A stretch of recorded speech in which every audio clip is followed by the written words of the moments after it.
Call this meeting to order at 6:36 p.m. And I would invite public comment. I think we've already been notified there hasn't been any pre-requested public comment. So seeing none other, I'll move on to norms. Would someone like to review our norms for us, please? Certainly. As a board, we will focus on student outcomes. We will be open-minded. We will respect each other. We will value different viewpoints. We will be responsive and responsible to our community. We will make decisions based on data and facts. We will listen to each other, be reflective, and run meetings that respect time, have concise agendas, are transparent, and follow Robert's rules. Thank you, Michael. Okay, thank you. Next, we need to approve the minutes. Has everyone had an opportunity to review the minutes from both August meetings? Yes. Yeah.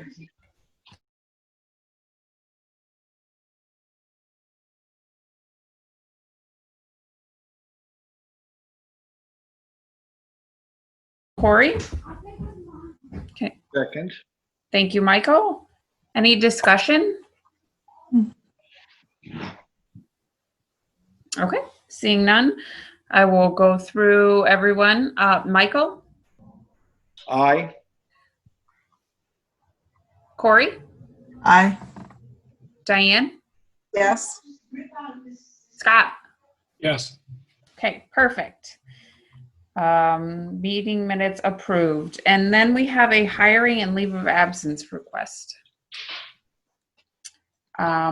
So Julie, we had put this, and I know I didn't interrupt you when you were going, but you had asked that we adopt some parts of policy governance into your agenda development. So we put this as consent agenda. So if you were a policy governance board, you would approve all of these as a consent agenda. So there would, unless somebody wanted to pull something out because they specifically wanted to talk about it. Right.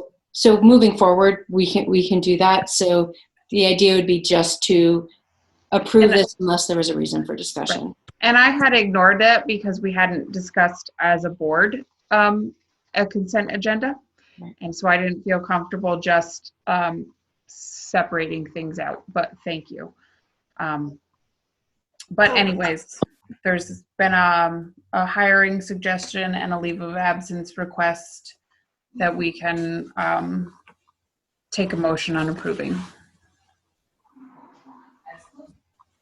I'll make a motion to approve the hiring and leave of absence request.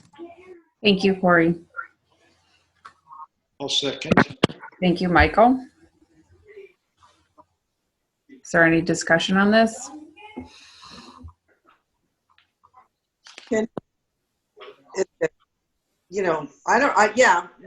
Like what happened? Can you give us a little overview, just a quick synopsis of it? So the only thing I would say in public is that because we've had a number of leave requests across the SU, and so we work through this on the through like an HR process and look at the leave requests and have approved them through our office. And because it's personnel related, we haven't been providing details to boards about everything that goes into the leave requests right now. So if that's probably about as broad as much as I would say in public. And I very intentionally did not include details in the information going to the board. So is this indicating that we are affirming or approving this request? So Julie and I talked about this. So I have approved this. You are still the governing body, but due to the fact that the leave request is pretty tightly tied to the current circumstances we find ourselves related to COVID-19. We determined that it was within my authority to approve this and bring it to you as consent. So if I guess at some point, if you disagree with this, we would talk about what that looked like, but it's already underway.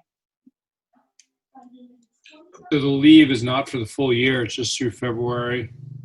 That's correct. Is that, I haven't looked at the calendar, but is that February 5th? Wouldn't that be right before February break? It's about a week before February break. Huh. It was So a the month details before. of leave requests are in the contract, which you all have available to you. And the only real difference is that because of our previous work towards delegating authority to Randy for the current COVID situation, she made that fell entirely on her plate. Yeah, that makes sense. I take it that the hire is for the same term. I think it says limited hire or limited terms. Okay. Well, it's a hire, yeah, Oh, not okay. that same time period. Okay. That's great that you got Cheryl. We're lucky in such short notice. Okay. Okay. I'm ready for a vote. So Scott, Yeah. Michael, Yes. Corey, Yes. Diane, Yeah. I'm sorry. Yes. Thank you. No. Yeah. Okay. So the hiring and leave of absence requests are approved. And now we're ready to turn over to our TNG friends for a policy governance presentation. So I'll just introduce just so that we all you understand what I communicated to the Taconic and Green Board.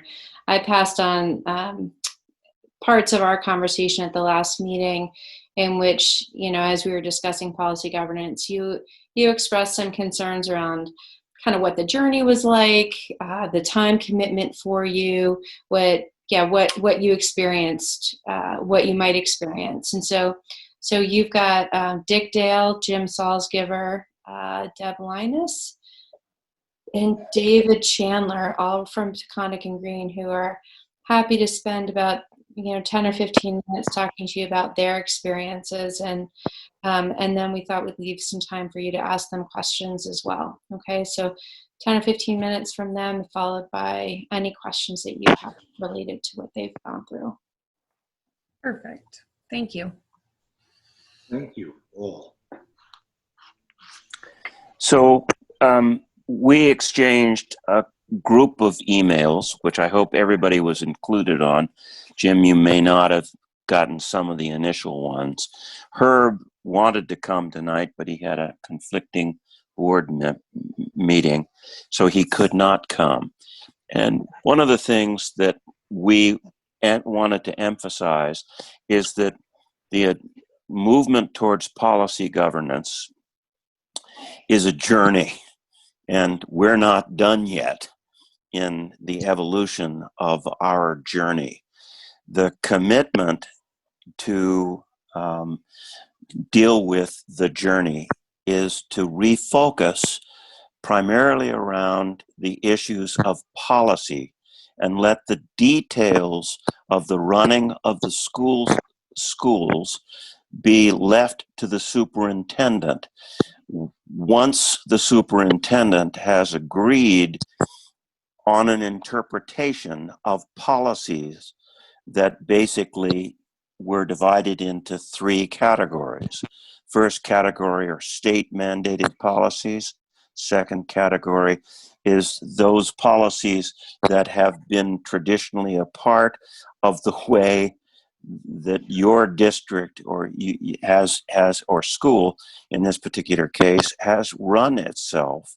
We call them local policies and not procedures, but real policies that help to define the culture and the underlying relationship. And the last area are those policies that are not mandated by the state or the federal government, but are certainly important to the vital running of the school. For example, definitions of budgetary concerns, definitions, for example, of what the role of the board is in reaching out to the public.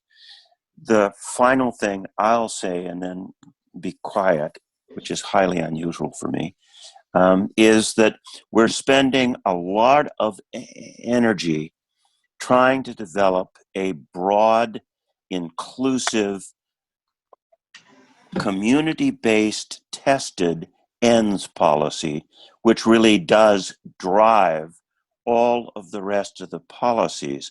And after getting approval, it's an evolving sort of thing from our constituencies, interrupted seriously by the COVID crisis, because the week after schools were suspended was exactly the first series of community outreach that was designed to create an ends policy.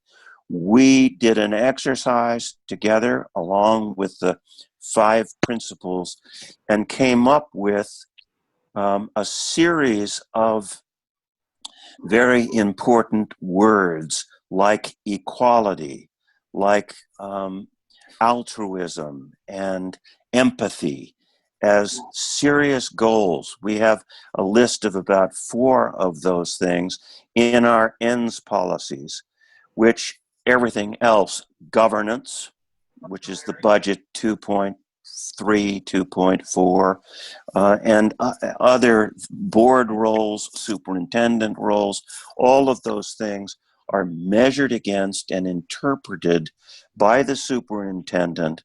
And if we, the board, accept it, then we go forward. If, however, some circumstance has emerged that is not covered in our initial go with policies, then we can drill down. And that's part of the ongoing sort of routine. Our consent agenda generally takes about 1 minute to approve. And unless somebody wants something removed, it's done. Most of our time is spent on gathering information that helps us to determine what's going on in the schools, because we can't speak to our communities with intelligence unless we really know what's going on in the schools. But we try very hard to stay away from interfering or overtly suggesting that we prefer a particular way for the superintendent to do his or her, in this case, her job. So it's an evolving sort of thing. COVID has kind of gotten in our way, and we still have to explore the implications and interpretations of actually 6 out of the 8 core underlying policies that we have. And we spend a lot of time doing exactly what your norms suggest, although we express it a little differently, trying to make sure that we're not moving aggressively into the business of trying to run the schools, but rather interpret in light of the policies what the superintendent has chosen to do. Done. I'm not shy, so I'd love to jump in if I could. First of all, I want to say this is really a pleasure for me to be here. and not because of what you think, but because it's a reunion of the negotiations team. Everybody who was on the negotiations team is here. And it's a pleasure to see them. And it's really a pleasure for me to see Julie in the hot seat for once. She can take responsibility for all this stuff. Okay, enough of that. I think the benefits of policy governance are, I'm going to say them in 4 quick points, and they're similar to what, some of them are repeats of what Dick said. It keeps the board focused on the things that it needs to control and minimizes micromanagement. It allows decisions to be made by the people who are most in touch with the issues and have the most expertise.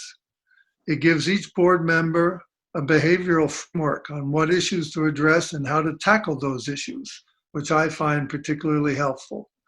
The norms help with that. And the prep work for the prep work for a policy governance board is really a good opportunity for team building and for building mutual respect among board members. You're only a board of 5, we're a board of 13. So, and a lot of us really didn't know each other. We came from 5, 6 communities. We're a board of So 6, by the way, David, which I can't explain, but we.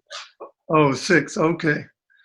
And then in the beginning, I found that you will find that it's a different way of operating. So the negative side is it's unfamiliar to you and it's unfamiliar to the public as well. So we've been accused of being asleep at the switch, of being kowtowed by the superintendent or led around by the nose, of shirking our fiduciary responsibilities. That's because people don't understand the shifting of gears and the way that it's being done differently. So you have to be ready for that. And it's a matter of trusting, really giving a new system an opportunity to work. So you have to trust it. You have to try it for a year or 2 years before I think you'll really see the results. So that's act of faith. But I feel like it's been wonderful for us. We're only a little bit ahead of you, but I feel like we're making progress. That's me. I'm done. Well, shall I go next? I agree. I think it's been wonderful for us. And I think that for me, the most powerful part is that it gives you what I'd call a shared accountability. It makes the board, we know what we expect from our administration, and we hold them accountable for that. But Jackie said that she thought it helped in her administration to not just assume that everything was going fine, but that to have a structure to evaluate how things were going, how the financial management was going, and that she felt that that she was much more accountable because she was doing this. But also, I think as a board, it makes us much more accountable to one another. You know, we have now we've been through training, and I'd highly recommend that you do that. Val Gardner from VSBA came, and she came several times, and we role played and we read things together, and we did a lot of that stuff together, which as David said, sort of built our team, but also put us all on the same footing. And also we all read the Gardner book. I'll warn you ahead of time, it's very dry. He says the same thing over and over again, but it's still worth reading to have a good foundation in what the basics of policy governance are, because you really want to stick to it. You don't want to just sort of take it a little bit of it and wing it after that. So I think it has been a journey for us. I think it's the accountability is what surprises me, and that even after our board has turned over several seats, we've been able to keep ourselves on an even keel and share our values and stick to them. So I really think it's been great for us.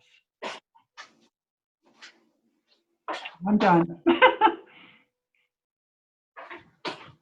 I think those guys have covered it pretty well, so I don't think I need to add a commentary. I think Q&A is probably a better idea at this point. If I had one kind of question that occurred to me, which was in terms of the descriptions that Dick described of the different kinds of mandates.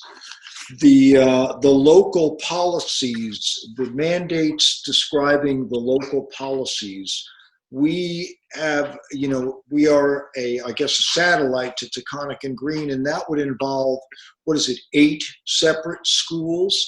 So I wonder how those things are integrated into this whole system. Are local schools saying, yes, a value that we'd really like to see sustained in our school would be X. Is X then incorporated into the greater sort of policy governance as it's being described or put down to the administration? Can I answer that? So at the top of the policy governance model is what's called the ends policy. What are your goals? Why are we here, and what's important to us? And we in the process now, we've sort of derailed a little bit by COVID, but we're in the process of going to our stakeholders and finding out from them, what's important, what do we want our kids to have achieved by the time, with the time that they're with us. And we will develop then a policy, an ends policy that will describe that in 3 sentences, and that will guide our work, and we will be accountable to our stakeholders for that. So it sort of gives us all something to work for. It's a little bit like a vision, back in the days when they did that, but everybody gets to contribute to it, and then we all hold one another to it. So it would be all of the schools. Yeah, but I think we've from the beginning of the whole merger process, we, as a board, policy governance drives the way you govern, the way you operate as a board. However, it doesn't mean that you can't, indicate, other goals and things like that. And one of our goals from the beginning was to allow each school to have its own culture, to be unique. And I think that as a board, though, we don't try to drive that, but we communicate to the superintendent that that's our goal, and that she can work with the principals in the way she sees fit to allow them to develop their own culture within each school and what makes those schools unique. So that's where, we sort of delegate that responsibility to the superintendent, and then, our view is we can at any point look to have, some sort of reporting on how that's going. In our case, equity was an issue that occupied a tremendous amount of our time, precisely because we want to preserve the stuff that communities have created within the fabric of their community. At the same time, if something is really working well at one school, we, in terms of a definition of the equity, want to make sure that every one of the 5 schools has an opportunity to avail themselves of that beneficial, not necessarily exactly the same, beneficial result. And so when I was talking about local differences within the framework of the schools, that was really what I was suggesting. We don't mandate at all what an individual principal is going to do in order to manage his PTO or his particular long-term traditions. We spent a lot of time in the first couple of months trying to decide whether or not the traditional Floodbrook Thanksgiving celebration should be allowed. And we ultimately concluded that it was because it was a long-term tradition, something that the people allowed and provided for in order to preserve equity. Other schools should have the same opportunity to express those kinds of celebrations as a school and as a community by themselves, and that we should support all of those kinds of activities from the perspective of the broader principle of equity. So I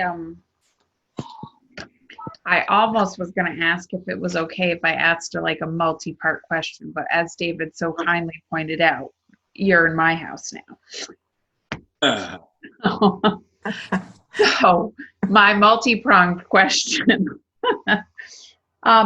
So I guess I was most looking forward to some information from you all about time and work when it comes to policy governance. So I'm wondering about the timeline of starting as a brand new board, SPNG, and then switching to policy governance, what that time frame was, and also how much time and work you spent prepping for and at meetings in the beginning of your journey, and then where you are right now. Well, I think we probably took about a year to sort of test the water. So Val came and we did role playing and all of that. Probably maybe half an hour at the end of a meeting, but not every meeting, maybe 3 or 4 times in the year we did that. And at the end of the year, we decided to go forward, but then we had to adopt policies and keep going. So it takes a long time, but there's no hurry. You could do it at your pace. Because we were Taconic and green, and we were basically creating a unified school structure, what we had to do first, in the year before we officially became Taconic and green, was to develop a series of universal, total Taconic and green policies. Val criticized most of those policies as, for example, busing policies, as being procedural and properly in policy government, belonging to the superintendent to determine. The policy with respect to transportation is that we would A, pay for it within reason, B, try and make sure that every person who needed to be transported got access to that transportation. The details, which were for every single school fairly detailed with respect to who was going to ride each bus, when monitors were going to, those all were eliminated as procedures. So for us, we found that the conversion to policy governance took very little time. And I happened to be the chair of the policy committee. Jim was on it because he was part of the policy group that did Dorset.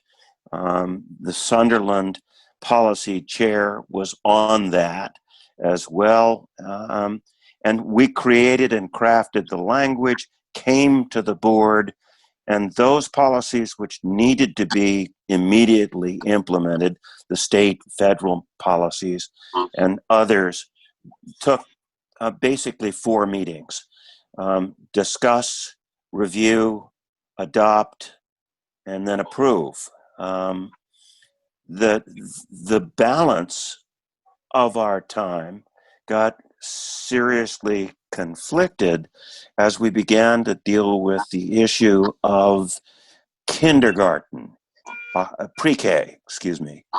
And that's where we didn't have policies. There were none. State didn't have any. There was no basic funding. And we probably spent 4 or 5 meetings trying to determine what our policy was going to be, and had a great deal of difficulty trying to state a policy rather than dictate to the superintendent how it would work.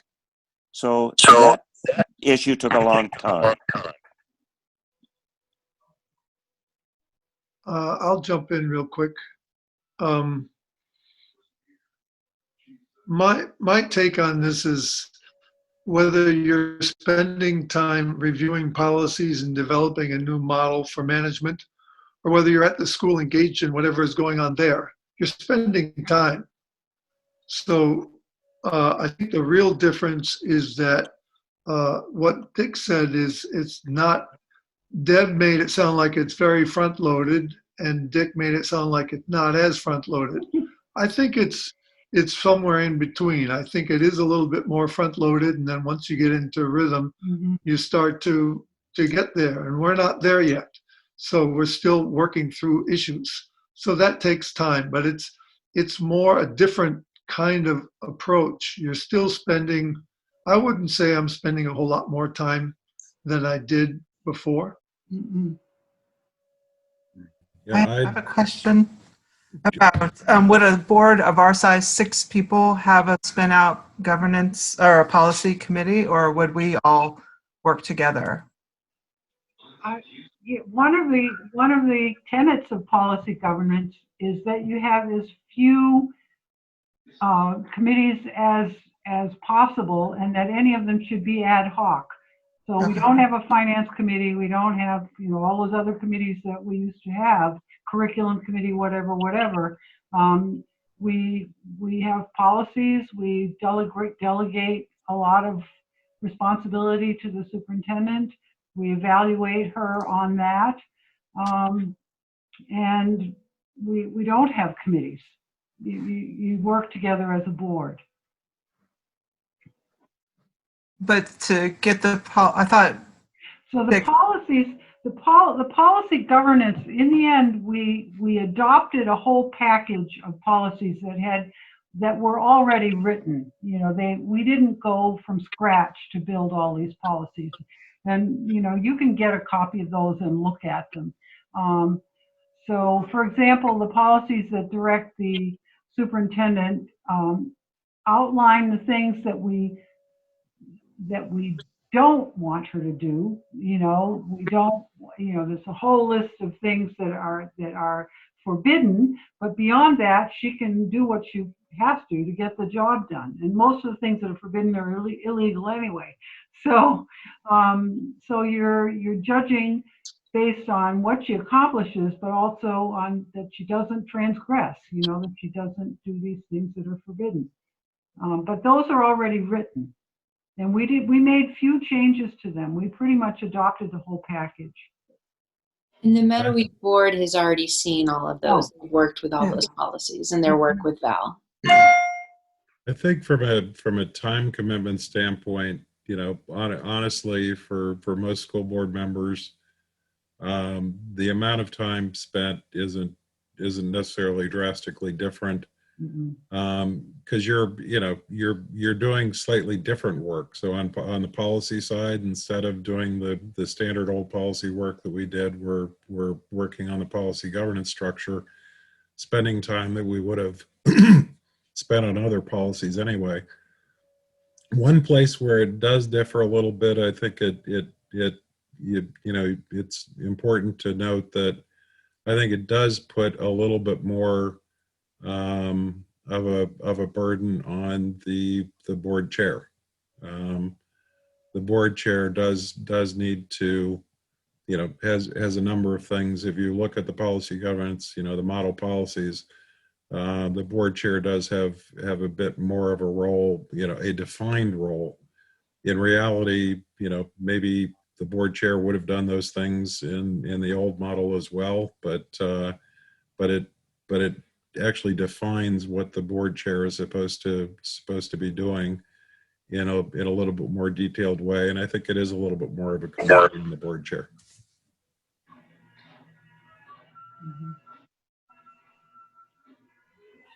I think in my mind, I'm trying to anticipate, and maybe this is not a fair thing to do, but anxious or critical questions from the people that we are representing.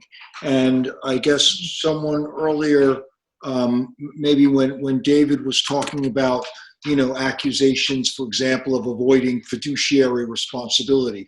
I can see how this thing could work very well, and I thought that transportation policy example was a really clear one about the difference between busing as being procedural and the policy being we as a board decide that we will, our community will pay for it and will assure that everybody has access. I guess what makes me kind of personally uncomfortable is if I hear complaints of, well, there is a loss of local control, and regardless of my personal feeling about that, I don't know really how do you, what would the counter argument be, I guess is. Well, I think some people, I guess that's it depends on how you view a school board job. If a school board person thinks they're there to fix things, someone can come to you and say, I don't like the bus route, or, I don't, all kinds of complaints that parents have, that they come to you and expect you to fix that. That's not policy governance. We would say to them, oh, please see the superintendent, or talk to the teacher, or whatever, and we stay out of all of that stuff. So sometimes parents get upset because they want us to fix something. We don't do that. I think part of the response is what the board should be doing is working on the future of education for the students in the district. So, rather than, fixing things at the local level, the board should be working with the superintendent to figure out where the school district should be and, teaching and learning should be, and all in, several years down the road. And that honestly, in my mind, that's one of the main reasons to go with policy governance is it pushes the board in the direction of actually setting a tone and setting a direction for the school district over time, versus it's really easy as a board to keep yourself busy with a lot of detail work, but that's not really what the board should be doing. I understand what you're saying, and I wasn't referring necessarily to that kind of parental minutia, but more of the functioning structurally, for example, of doing the budget. And I would imagine from a practical standpoint, there really wouldn't be that much of a critical difference between our impact or control, prior to this and what it would be with the use of this. This would just, from what my understanding, help us to streamline our objectives. The budgetary issue is an important one because by law, budgets are approved and passed on to the public for its approval by the Board of Education.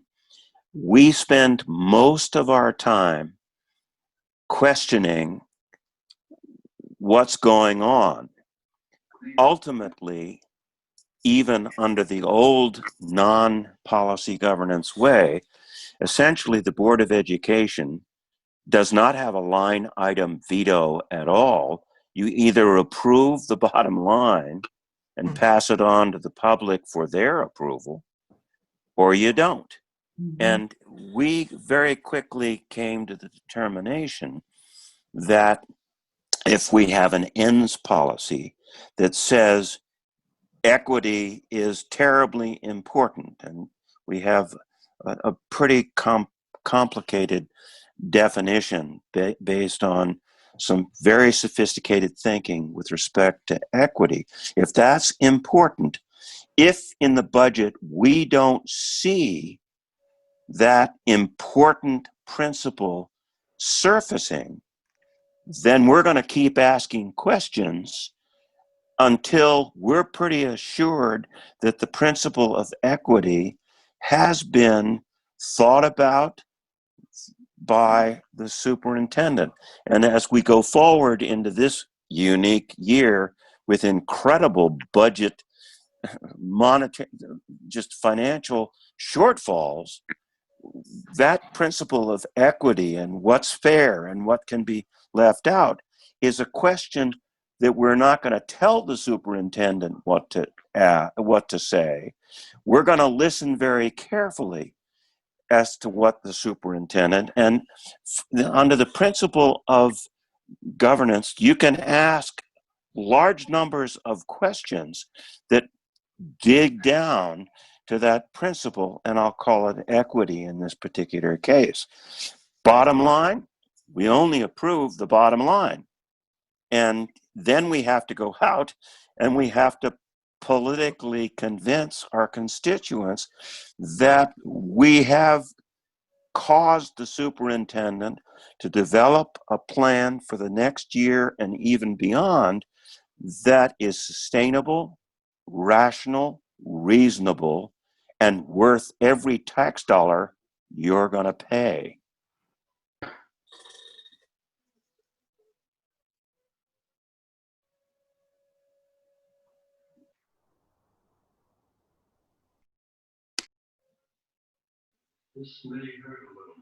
Does anyone else from the Mettawee board have any follow-up questions?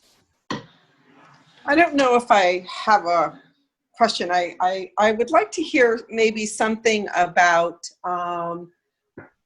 how Taconic and Green, how you have tried to educate the community about policy, and have you had to address, or how do you address transparency?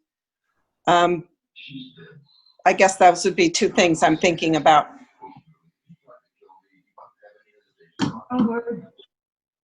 We're going to be, in policy governance, you are accountable to your stakeholders. I mean, that's the principle of policy governance. We don't own the school, our communities do, and we are accountable to them. So we need to ask them in developing our ends policy what they expect from us, and then hold ourselves to it. It's a pretty high level discussion. It's not bus routes and whether you like this teacher or not, or any of that stuff. And I think people appreciate being asked those things. My question for clarifying is then follow up with me and tell how are you doing that? Yeah, well, we had scheduled a lot of meetings at each school to bring people together to talk about that, and then COVID came along.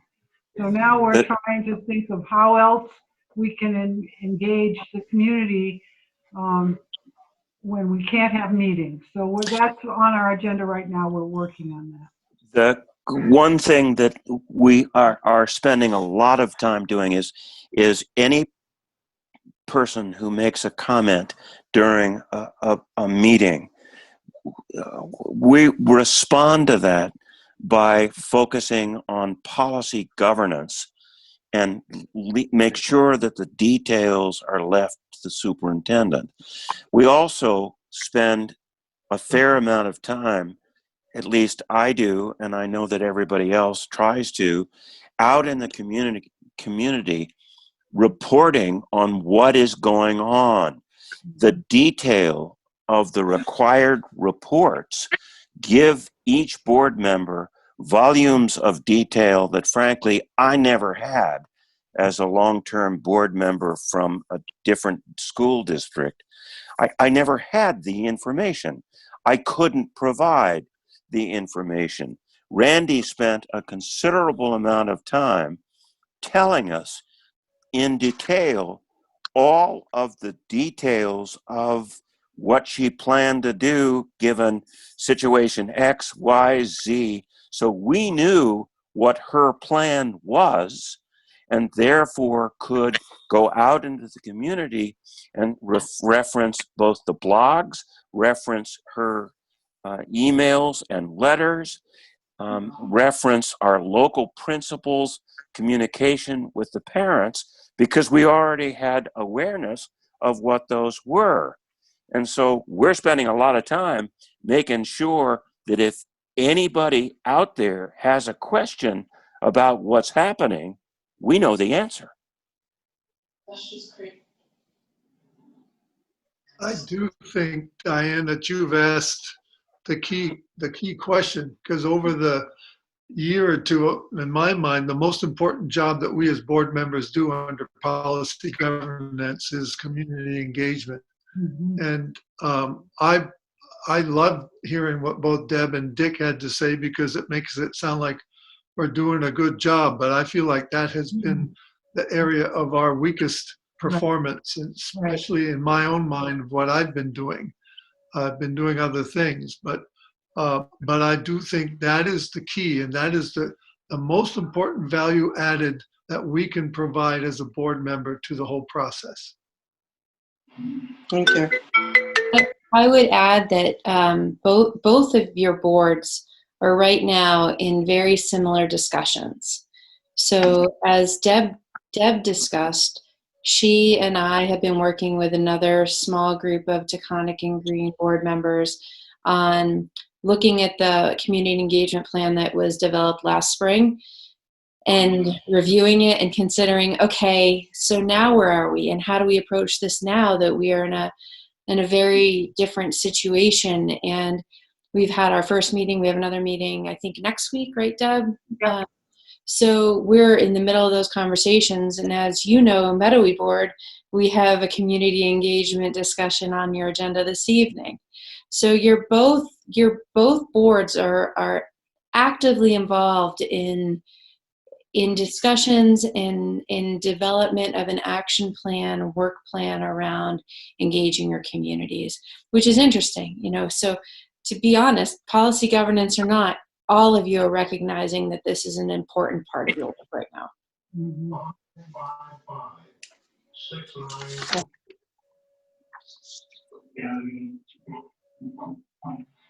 Well, thank you all. I just I'm working on staying on time, but if anyone from the Mettawee board has another quick question, I think we could do like one more quick question and then thank our friends for joining us. Okay. Well, thank you all very, very much. I feel like this was really good, and I'm assuming that should we have follow-up questions, no one minds an email. Thank you. Thanks for coming and joining us this evening. Good luck. Thank you. Thanks for having us. Thank you. Thank you. It was very helpful. Good. Right. Oh, that was great. Randy, I think at this point we have, I can transfer the baton to you for the report of superintendents. So you have two policies to adopt that you approved at the last meeting. The first one is delegation of authority during a state of emergency due to the COVID-19 pandemic. And the second one is mandatory policy, electronic communications between employees and students. As you know, you approved this at your last meeting, so today you're tasked with adopting it. So could I get a motion to? I'll make a motion. Can I do both of them at the same time, or do they have to be done individually? We can do them together. Okay, I'll make a motion that we adopt both of the policies that we previously discussed, COVID and electronic communication. Thank you. I second both of those. Thank you, Scott. Okay. Is there any discussion? This is essentially a formalization or a vote on what we have discussed in our previous meeting in some detail. Yep, we approved them and now it's time to adopt them. Yep. Okay. Michael? I will say yes. Thank you. Corey? Yes. Thank you. Diane? Yes. Scott? Yes. Both policies are approved and adopted. Adopted.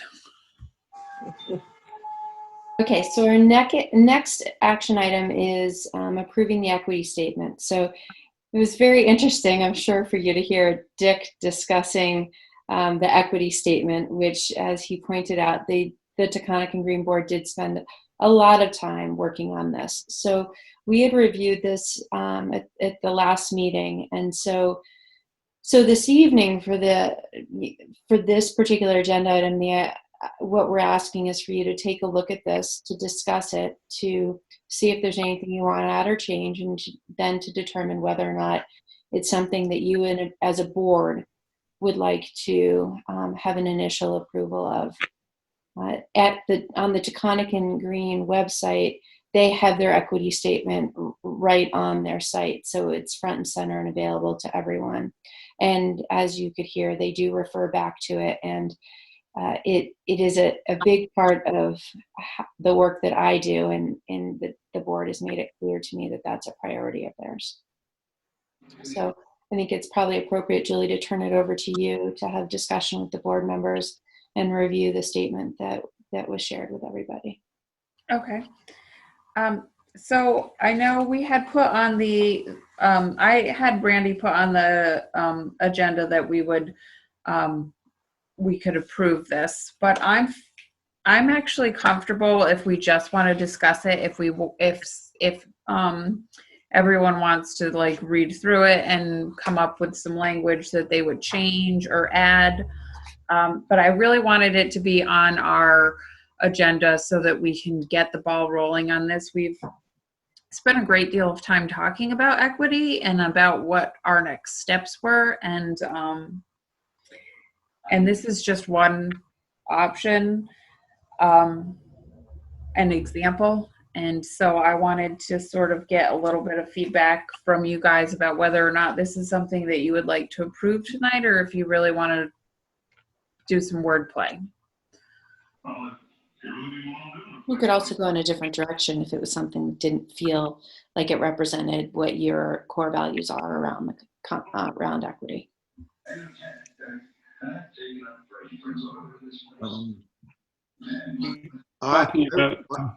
I read this thing over, and it seemed to me that, in very general and yet very concrete terms, it does a very good job of describing things. And particularly the sentence down at the bottom where equity goes beyond formal equity, where all students are treated the same, achieving equity may require an unequal distribution of resources and services. I thought that was an extremely realistic, truthful, and potentially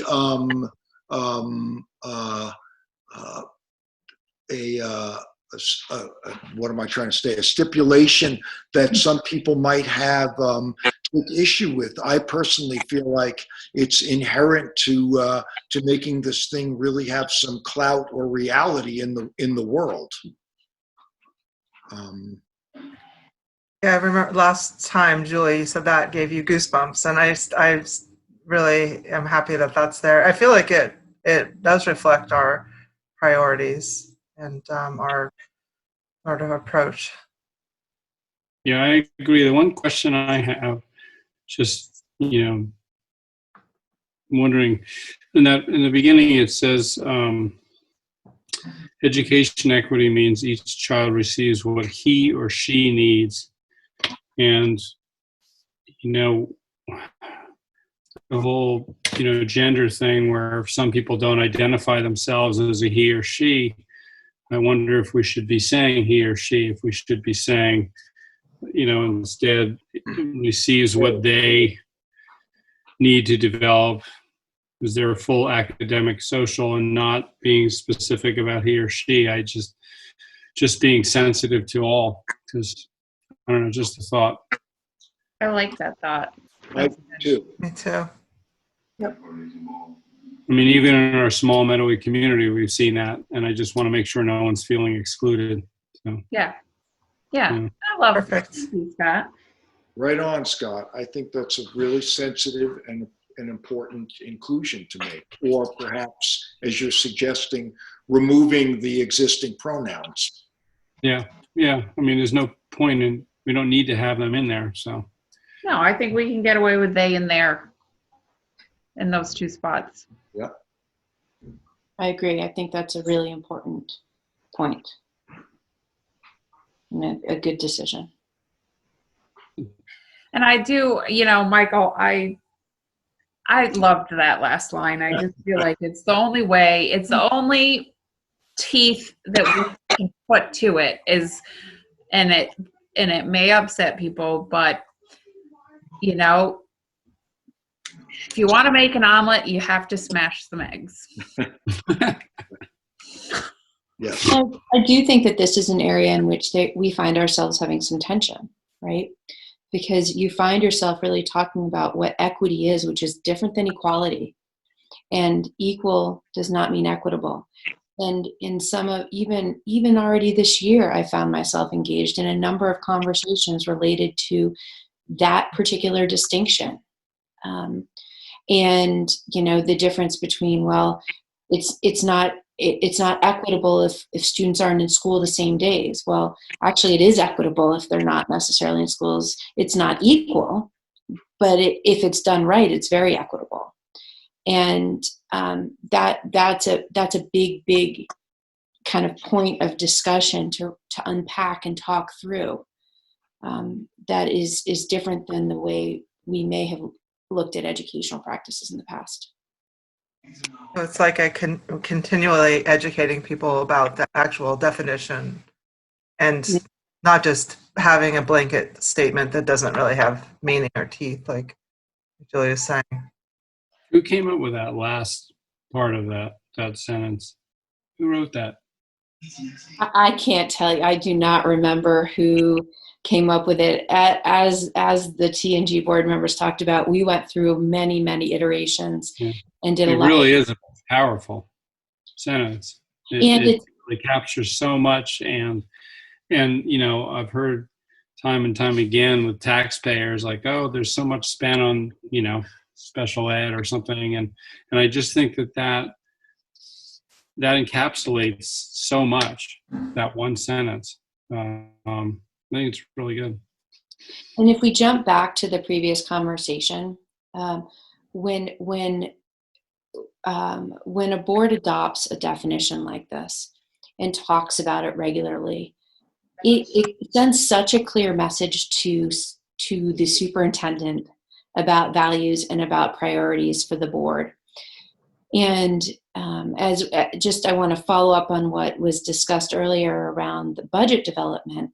If let's say this was something that you as a board had communicated, this is a priority to us, and as we look long term, we expect this to be a long-term priority for you, then when you get the budget, a very reasonable and appropriate question is, tell me the ways in which you've incorporated additional equitable practices into this budget, right? And for me to be able to say to you, okay, well, let me share with you what we've done.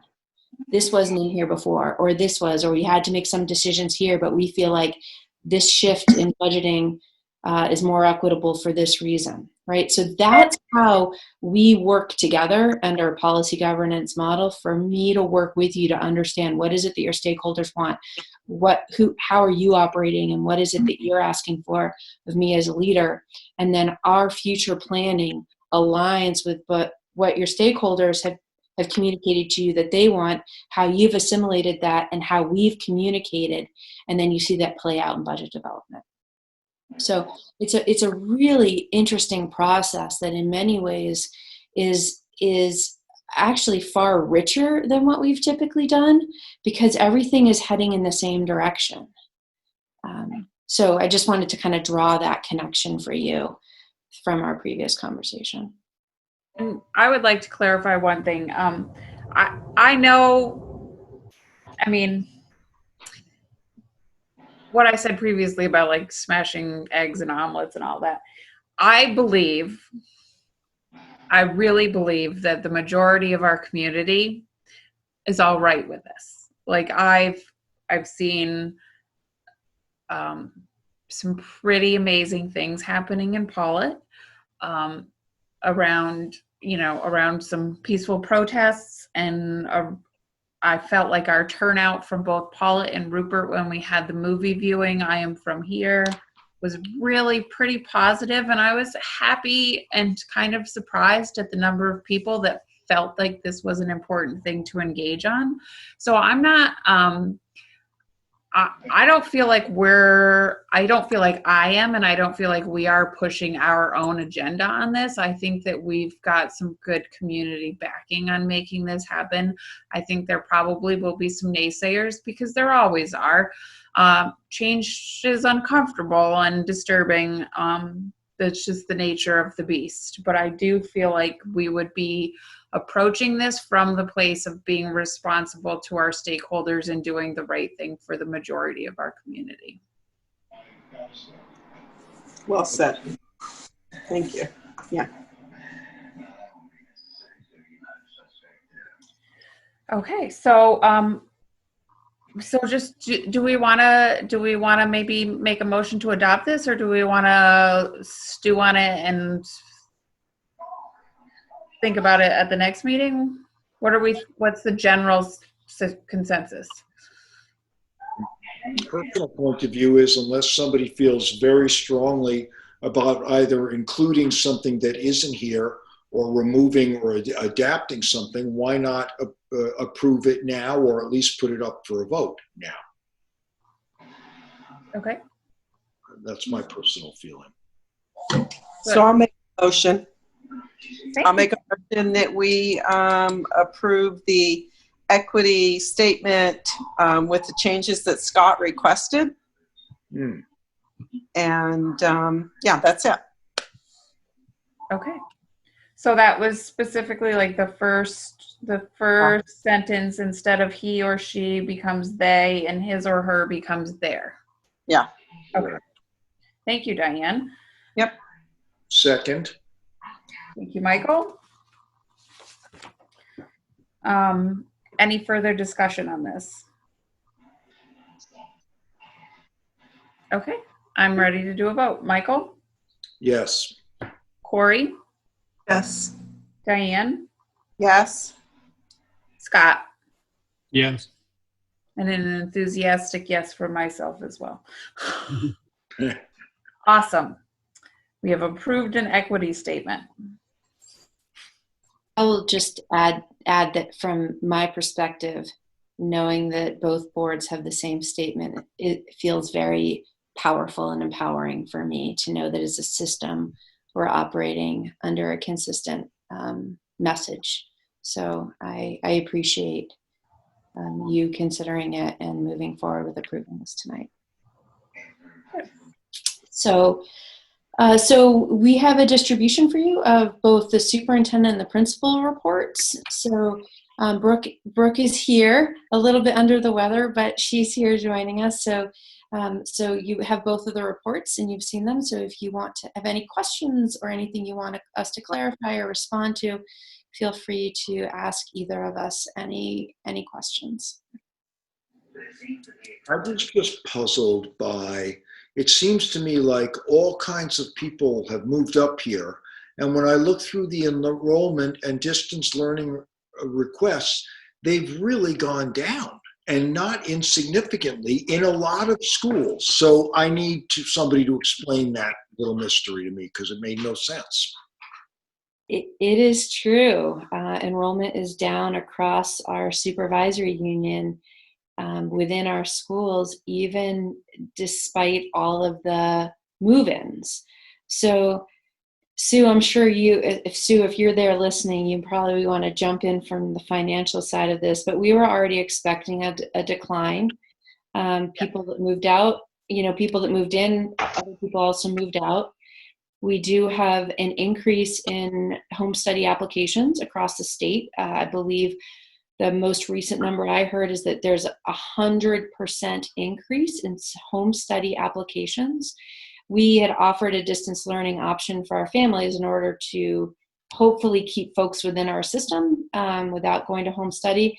The home study office is roughly 4 to 6 weeks behind even processing the documentation. So there's a lot of moving parts there. There's still many homes that are still under contract and haven't closed yet. We don't admit students there.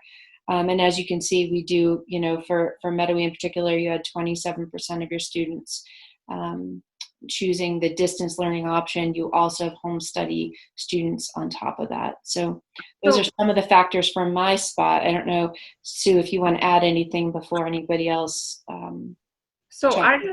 This table, like the 151 to 133 in Mettawee, that's the total enrollment includes people that are distance learning. It does, yes. But it does not include homeschooling. That home study, correct. Okay. And how many, like in Mettawee, how many are homeschooling in the Mettawee district? I don't have that number right here. Do you have a rough idea? I don't. I can look it up, but I don't have it right Is here. it 2 or is it 10 or is it, I don't know. Okay. I'm happy to send it to you, but I don't want to misspeak tonight. Yeah, I think just speaking from the real estate point of view, I think there's going to be an uptick in enrollment. I mean, right now with COVID, everything's kind of wonky, but I think there's a little bit of a lag time. I think there really are a lot of families moving in full time, even just I've seen personally. But, I think some of it with COVID, they're either homeschooling or maybe remaining at their other school just during the transition remotely or whatever. But there's definitely, some influx of young families coming into Rupert and Paulet, or at least especially Paulet.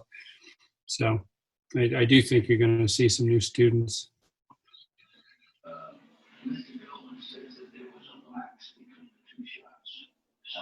Were you going to say something?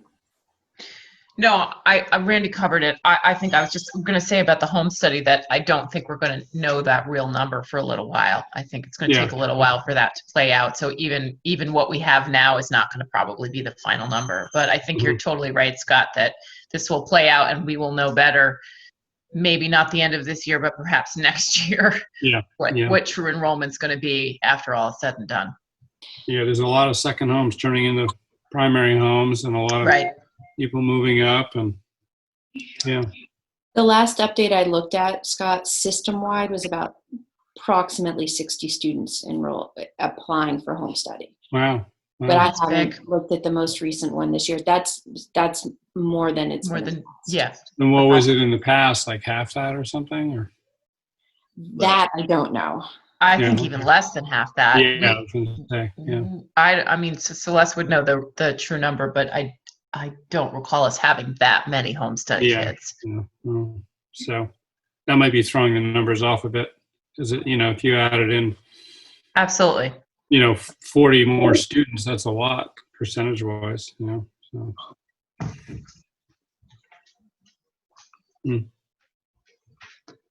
What else? Any other questions for Brooker for me? I just wanted to say one thing. I didn't put it in my report, but I wanted you to know that Denise Fisher received a Paraeducator Award, which is actually in the Vermont News Guide, mentioned to her this week. And Laura Agajanian received the BRSU Award. And I just wanted to make sure we acknowledge those. And then Karen Stomsky, 25 years of service. So those are 3 awards. Awesome. Did see that in the news guide today. That was very exciting. You got good peoples. Okay. Okay. So the next item is that we have actually the next 2 are 2 distributions for you. So the financial management questionnaire, which is just for your review. There's no action or discussion. If you have any specific questions, you can ask Sue, but typically it's distributed the BRSU board is the board that needs to actually take action on that. And then just distributed the work plan updated for you. And that's the end of my part. Excellent. But we did want to talk about community engagement, as we talked about earlier. Right. So I was thinking that since at our most recent meeting we set a goal for community engagement, that really what we would do, what I would like to do tonight is just to sort of formulate like a schedule of how we want to approach this, because it's I mean, I think we have unlimited potential for ideas. We're all, clever and crafty people. But I sort of wanted to just take the first step of, rather than just throwing everything at a wall and seeing what sticks, is just to try to come up with some sort of a schedule of a plan, like when we want to work on what, and how we want to put this goal into our work plan for the year. Does that make sense to everyone, what my goal is in that? Mm-hmm. So I'm thinking, do I hear you, like, I would like it to be a part of every meeting? Is that something? Yeah, and what do we want to work on and when? I would like to work and every meeting spend some time on this, and where do we want to start? Like, do we want to start with coming up with a list of questions that we want to ask? Do we want to start with coming up with scenarios in which we can ask our questions? Like, where do we want to start? So, I don't know. For me, we definitely need to work on those questions. We need to know how we're going to distribute those questions. What different forms are they going to take? Are they going to be surveys? Is it going to be a mailing? Is it going to be meetings? However, we need to come up with how we want to get that out. Didn't we, in the last meeting, I thought we spent quite a bit of time discussing some of the questions we wanted to ask the stakeholders or the community. And we came up with some good ones. Seems to me like we had some pretty good ideas. It's more the delivery of, how do we do that survey, like Diana was saying. I think, maybe it should be, with COVID, I guess it would have to be a mailing, I would think, but like a survey. I do have a question about working in a Google Doc and violating open meeting law and avoiding that. Is it possible that we could really come up with like a list of detailed questions that we would ask and just sort of have that as a shared Google Doc that we can work on in between meetings?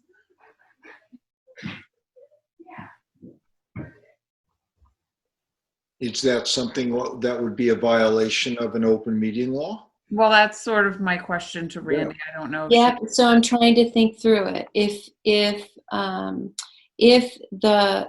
there was no discussion, if there was no going back and forth and no feedback for each other, and it was simply a place for people over a period of weeks to put their questions with nothing else happening, I don't see it as a violation.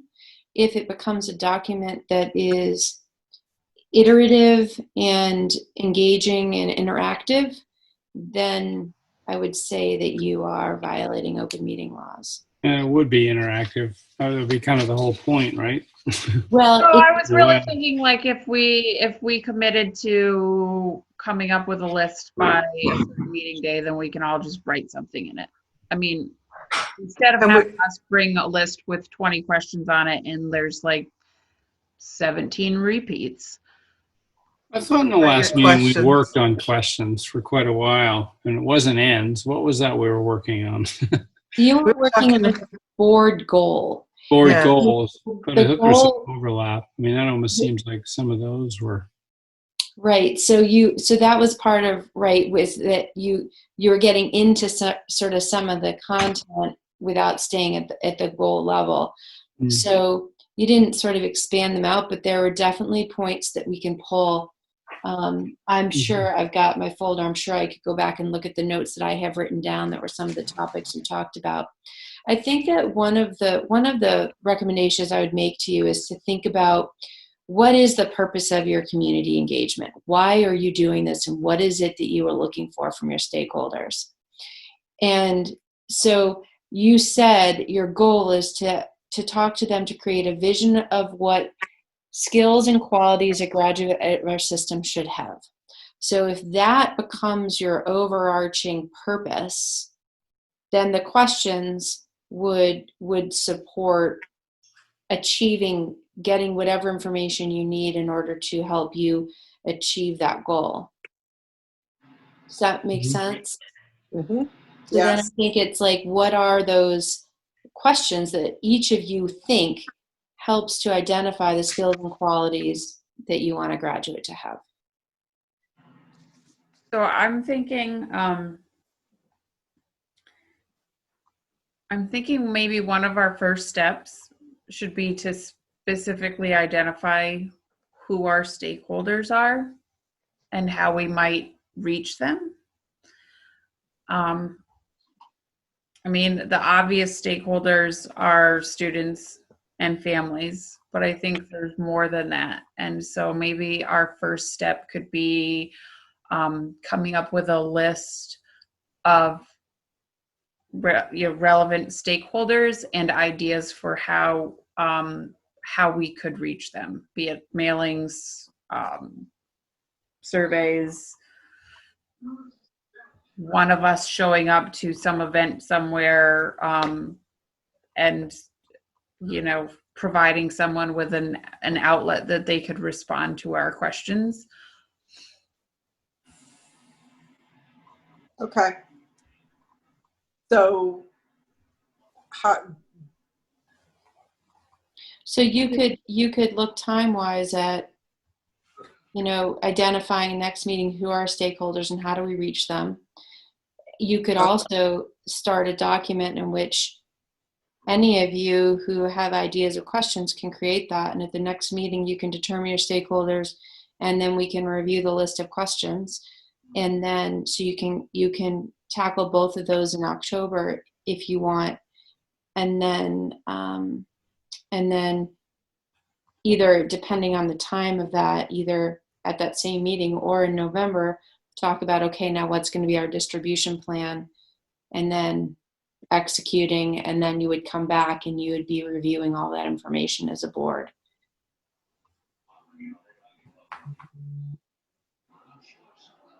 I did not get all of that down. I'm just saying. It was very I think I've got it down. Thank you. Yeah, I guess, I don't know if I'm being dense or if I'm a little confused here or whatever, but it seems to me, and as far as identifying who the stakeholders are, isn't kind of everyone in the community, both taxpayers, students, teachers, I mean, anyone in the community in some capacity is a stakeholder, unless maybe I'm misinterpreting or something. No, I don't think you are, but like at the last year's VSBA meeting, there was some work on this, and found it really interesting, like some of the ideas that people came up with and some of the thoughts. And like one thing, I mean, you're a business owner in town, Scott, and if you had to choose, like if you had to think about hiring someone and what qualities you would look for with them, if you put your business owner hat on and answered those questions, I think you might have different answers than you would when you have your dad hat on. Okay. And so I think it's important to have a distinction with who you're asking and what what their intention of those questions being answered, like where that's coming from. And also, I think you would want to say, to get a sort of data analysis of like how many business owners, how many did we reach? So if you only reach, 10%, is that good enough? You want to make sure that you're reaching all of your stakeholders in enough, with enough success that you can say, yes, we heard from business owners in the community. But if only 2 people respond as business owners, then that wasn't very successful. Yeah. And you want to reach the people that you don't necessarily always hear from too, right? You want to be very intentional about reaching out to everybody in your community, and you really considering, I think you've talked about some options, and I think as you get to the next meeting, thinking about the many different ways in which you can seek input, but going to folks in their terms, on their turf, versus asking people to come to you will also likely lead to potentially more responses. A stakeholder could also be a consumer, someone needing services done, in the community, and they're looking to have, they're looking to have their house sold in my case, or they're looking to have work done on their house, or looking to get, as your example, Julie, many times correct change when they go into the store. So, a consumer is a stakeholder too, and it kind of goes in a circle. Everyone, so it's tricky to, I think, determine who would fill out or answer those questions, unless you do different categories and do different mailings. Is that part of what we're saying, or? Well, I think that's sort of one of the big questions that we would ask, like, do we want to identify stakeholders? Mm-hmm. And then do we want to identify categories of questions that we would specifically ask them? Or do we want to just identify questions that we're asking everybody across the board? And then do we want to, and then are we just differentiating how we reach out to different people? I think that's kind of an idea. I'm thinking, my interpretation of what Randy was saying was that, like, at our next meeting, we would have had time to work on a Google document where we are not exchanging ideas with each other. We are literally just writing out our list of potential stakeholders that we've thought of. And then at our next meeting, we would be able to discuss those. And then maybe we would also, at the same time, have a separate Google document that comes up with a list of questions. And then at our next meeting, we can decide if we want to whittle that questionnaire down in one way, or if we want to whittle it down for this category of stakeholders get these, and then this category of stakeholders get these. That would be something that we could discuss at our next meeting. And then in November, we would be able to sort of finalize that list of questions and work on a distribution plan. And then I was even kind of, I can see it looks like we've got some issue that I missed. I apologize for this. I do not believe you're meeting on January 8th and January 11th. So one of those isn't correct. But my thought was, seeking stakeholder input December, January, and then in February being able to aggregate that information and look at your vision statement. So sort of, I think my understanding, Julie, of what you wanted to do on this particular agenda item was kind of map out that work so that you had a plan for community engagement that started and ended with the steps to take to accomplish that.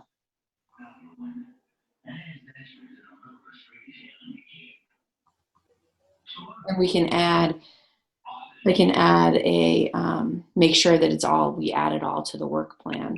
And I can share that with you when we draft our next agenda.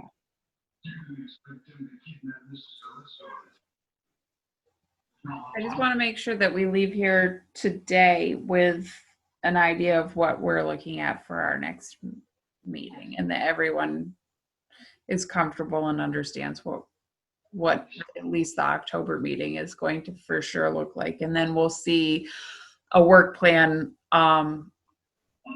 at our October meeting that reflects the other, like the downstream things that we talked about, and then we can adjust that as needed. It sounds to me like what I've heard come up here is the need for us to define, at least one question anyway, was who the stakeholders are. Are they the students? Are they the staff of the school? Or, you know, et cetera, et cetera. And it seems to me like that would be a worthwhile exercise for us to hone in on a little better. Or do we want, you know, because that might sort of steer us in directions of creating, I don't know, separate or tailored kinds of questionnaires. Or do we want to, you know, I don't know, I'm just thinking out loud here, but it seems to me like the primary, or at least the initial question to answer is, who are we asking? Are these people who are the taxpayers only? Or as Scott was sort of indicating, do we try to extend that? Would we want to put that into some kind of a news publication as a more public question? I mean, you know, it's really a... I have a thought, because, you know, as Corey said, you want to gather as much data as you can. And as you said, Julie, you want it to be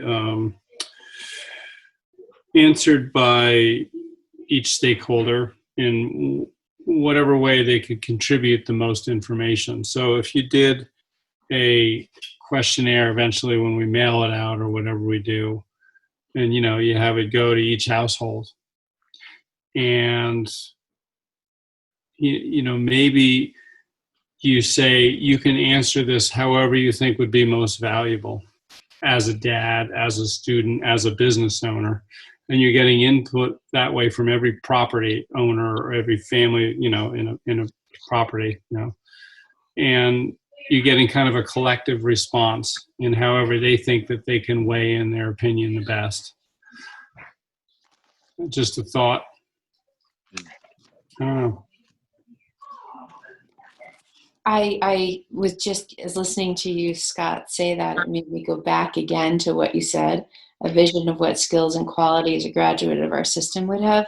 Mm-hmm. And the thought that came to my mind was potentially that answer varies just based on who you are. Yeah. Right? Mm-hmm. And so if you're a business owner, you might value skills. If you're a farmer, you might value different skills. If you are a metal worker or a teacher, right, or a parent, you sort of think from who you are, and that's informed by everything about you. Yeah. So it comes out almost because of who you are as a person based on everything about who you are. Mm-hmm. And I think that the tricky thing is that we would think that sort of that would muddy the waters.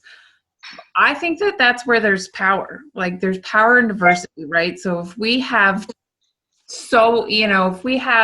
like it's going to be tricky to wade through all the data.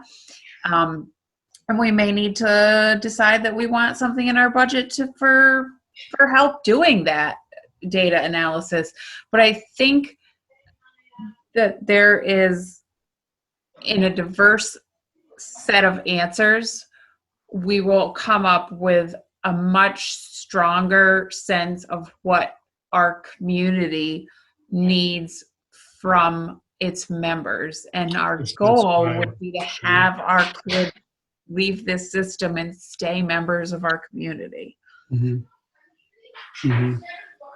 So maybe our goal, like as you said, breaking it down, you know, the first thing is, and whether you do a Google Doc or not, but just to think about it between now and the next meeting, so we can, when we have a discussion, is, you know, our first kind of thing to check off the list is defining the stakeholders and, you know, who we want to reach, who do we want to get information from, and maybe it's more than one answer, and just kind of honing that down. And then we move on to what we're going to ask them, and then how we're going to deliver that questionnaire, mail, or whatever. But I agree. that would be my thought, is let's start with the stakeholders and let's discuss that, like as on our agenda for the next meeting. And between now and then, think about, I mean, we're just kind of touching the tip of the iceberg now, just in some of this discussion, but that would be my thought. It's kind of interesting as you think about it.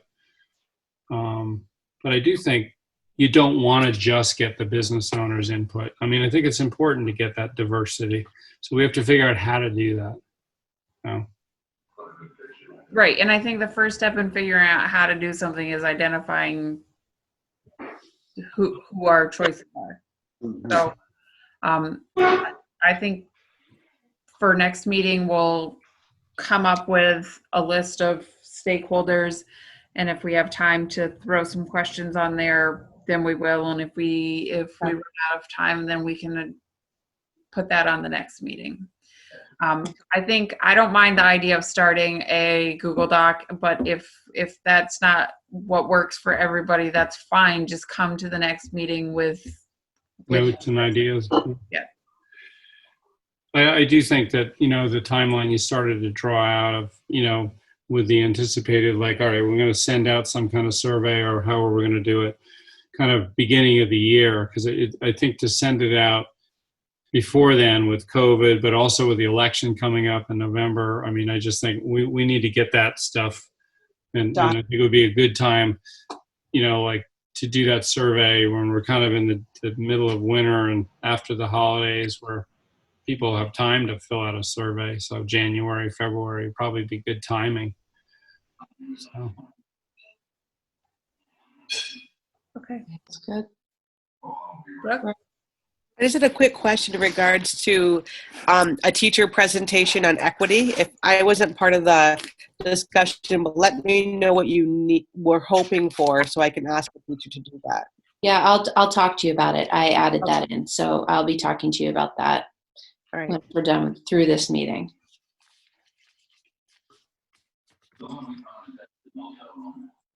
I'm comfortable with our next steps plan for now. If everyone, I mean, I like the idea of having sort of a schedule, but I also understand that this needs to be sort of a fluid schedule, just to make it so we're not having 10 o'clock meetings. If everyone's okay with that, then I'm ready to move on from here. Yep. I am. I just think it would be really useful if we could all come to the next meeting bringing some concrete ideas to the table that we can really. Right. So I think we'll have, I'd like to start a Google Doc, and then we won't be chatting on it. It will just be a list of stakeholders. And if you don't want to, if you're not comfortable with Google Docs, or if you just don't wanna, then you'll just come to the meeting with your ideas already ready. Or you could email Julie, and you can email them to them. Yeah. Right. And then they would, then they would all live in the same place, like for the meeting, because that way it'd help us actually work out more. I agree. Thank you, Corey. If we establish, Julie, a date by which people could have the Google Doc filled out or emailed, either way, right? Then we can include that in the board packet as a starting point. So everyone will have an opportunity to see it before the meeting. We can certainly add to it, but at least it gives people a chance to see what each other had shared and thought of. Right. So our next meeting is the 12th. It is, right? It's Columbus Day, but we're all right with that. Well, it's Indigenous Peoples Day. I'm sorry. My phone didn't get the most recent information. It's not a Vermont it's not a Vermont phone. No. Yes, that's the date that I have as well. So if we had everything by the 5th, then you and I usually would meet the 6th or the 7th, so we could discuss it and make sure to have everything to Celeste. Yeah, I agree.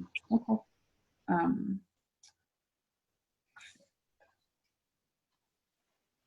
Perfect.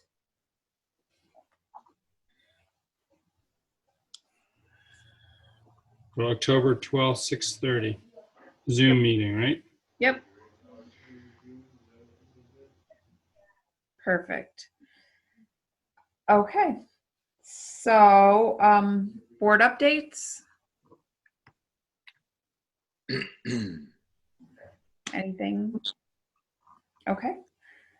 Our next meeting, this agenda says the 2nd, but it's the 12th. Right. She must have a typo in there. Sorry about that. October 12th at 6:30, and it's via Zoom. We could spend a couple minutes on board self-evaluation. So a level of engagement of all board members. How you feeling, Michael? Level of engagement of all board members? Yeah, I feel like we have a pretty cohesive board. Do I have to look through that questionnaire down there? Because I'm not there at the moment. I think it's high or lower. How you feeling? Hi. Perfect. How do you feel, Corey? I think, yes, high for those who are in attendance. Everybody seemed to weigh in pretty well. Diane? Yes, I agree. I think everybody that was here present contributed. So Do it. Come on. Me? It's Oh, I've been trying. Oh, where is the thing? How do you feel, Scott? I'm clapping. Can't you see? ooh. Oh, cool. I thought everyone contributed at some point. You know, everyone, reaction. yeah, had great contribution. So I agree. I think it was a good meeting. I feel like we're all excited and engaged with our guests, and I think that was great. I think our agenda was followed pretty well. I feel like we're doing very well with time. Is everyone else feeling good? Yes. yeah. Yes, and I think, Julie, you are very sensitive to allowing a discussion to unfold and at the same time, okay, we have, we're revisiting points that have already been made, so let's move on to the next thing. So bravo to that. Thank you. The Tom Ashbrook of school board meetings. For on point fans. Oh. Obviously, we linked this to our board plan. We worked on our board plan.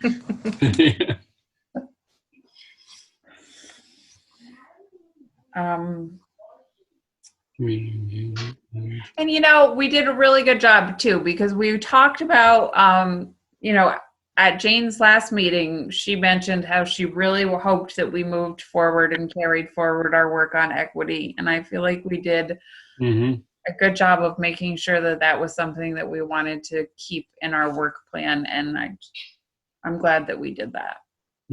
Really happy with that move tonight. Sufficient board time on community engagement. Absolutely. Definitely.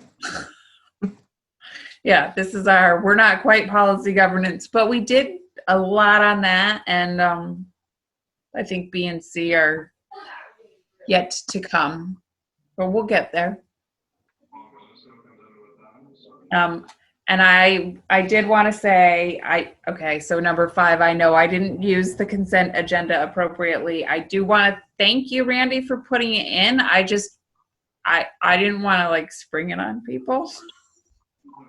I have a question about Randy, you said that if we have something to discuss, to pull it out, does that get communicated before the meeting, or at what point does that get done? So somebody would make a motion to approve the consent agenda, okay, and then somebody else would second it, and then a board member would say at that point, I want to remove this from the consent agenda for additional discussion.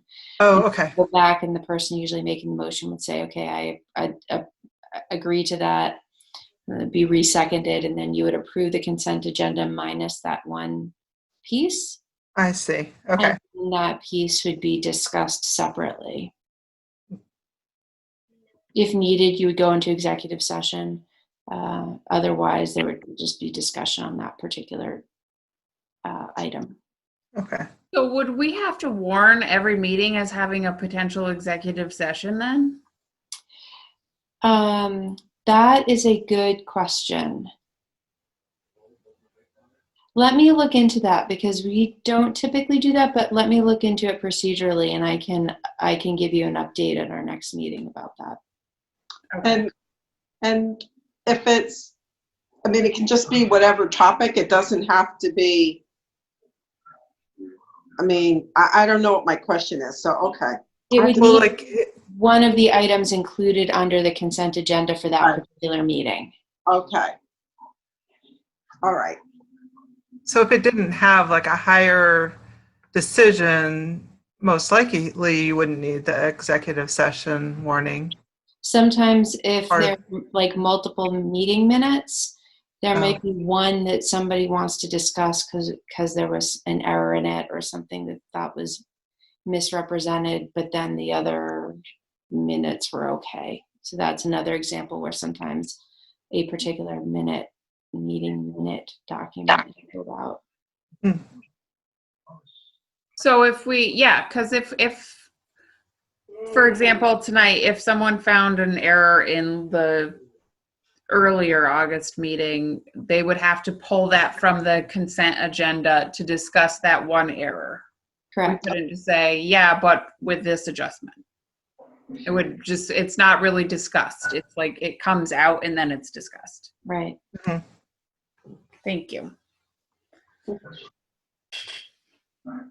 So are we going to do that going forward? The consent agenda? What do you think? It seems to free up time for the policy governance talk and more discussions on other things. You could try it for a meeting or two and see how you like it, and then visit it. I would be willing to do that. I'm a little, yeah. I would consent to that as well. We'll dip our toes into the consent agenda idea. Because you can always, right, there's nothing that is forever. Right. And we can really explain it and make sure just all the details are accurate right at the beginning of that section of the next meeting. Okay, Julie? Yeah. Perfect. Consent to consent. Consent to the consent. Nothing confusing about that. Okay. Would anyone like to share something they think went well with the meeting?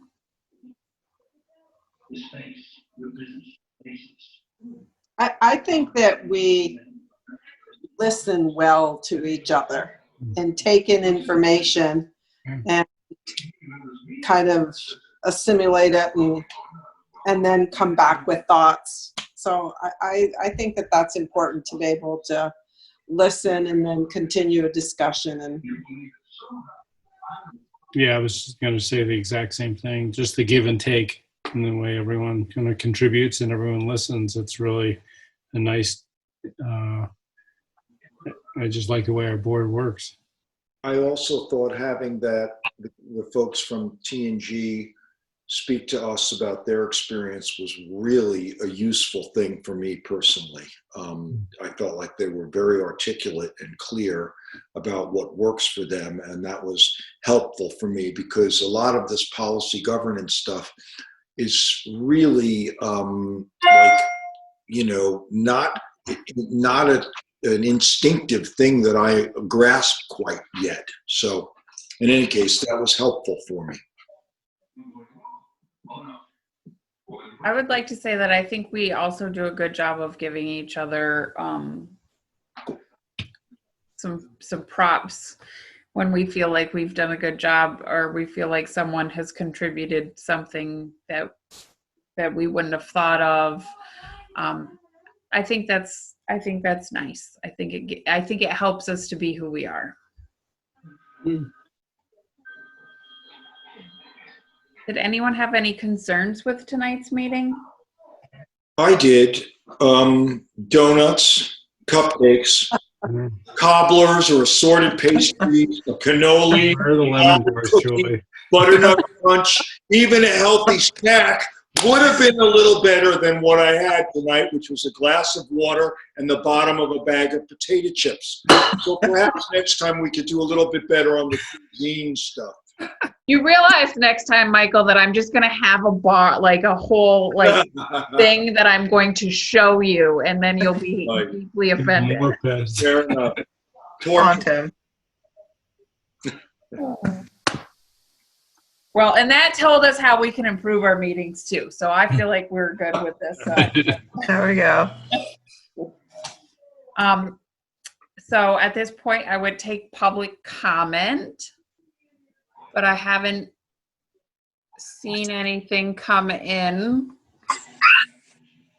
the chat, or I'm gonna just real quick just check like my email in case there was something randomly that came in on that, and I see nothing.